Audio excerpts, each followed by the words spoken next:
Avant que les voiles blanches ne traversent les mers pour venir poser leurs ombres sur les rives du continent, l'Afrique dansait.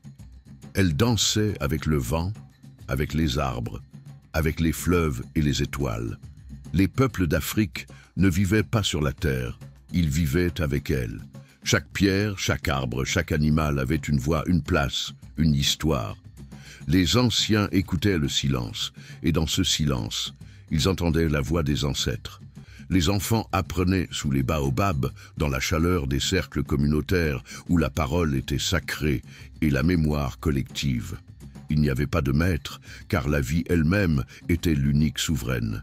Il n'y avait pas de prison, car l'homme était libre, tant qu'il vivait en équilibre. La richesse ne se comptait pas en or, mais en sagesse, en respect, en harmonie.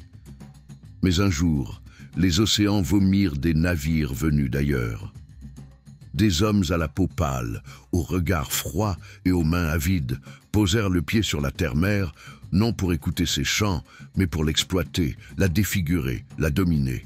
Ils apportèrent avec eux la croix et l'épée, les chaînes et la Bible, les traités et les coups de fouet. Ils brisèrent les royaumes, détruisirent les temples de la mémoire et réduisirent les enfants du soleil à l'état de marchandises. Mais dans les profondeurs de la forêt, dans le cœur des montagnes, dans les champs dissimulés dans les berceuses et les tambours, la flamme ne s'est jamais éteinte. L'Afrique se souvient. Elle se souvient de ses reines guerrières, de ses pharaons noirs, de ses sages, de ses résistants. Elle se souvient de la voix du vent qui disait « Un jour, nous nous relèverons ». Et ce jour est venu. Car de la terre rouge du Faso, un homme s'est levé. Un homme jeune, mais dont les yeux portent le regard des anciens. Un homme debout, dont les mots résonnent comme des tambours de vérité, Ibrahim Traoré. Il n'est pas un roi, il n'est pas un sauveur, il est un rappel que l'Afrique n'est pas une terre vaincue, mais un géant qu'on a endormi.